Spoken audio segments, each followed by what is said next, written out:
ya halatta a rubuta suna akan kabari? Wannan yana daga cikin bidiyoyin wannan zamanin, bid'a ne.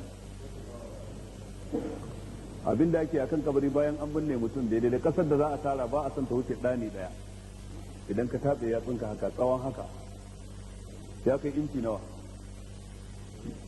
Ba zai wuce 7 ba. Kaddara inci 10, kada tudun kabari ya wuce inci 10. Duk kabarin da ya wuce inci 10 Imam Al-Qurtubi ya ce wajibi amma rubuta suna da katon allo wane ya mutu a watan Julai, kuma ka sa Julai ma kuma a makabartan musulmi a watan Januwari, duk sunan watannin arna da sunan gumaka kuma a watan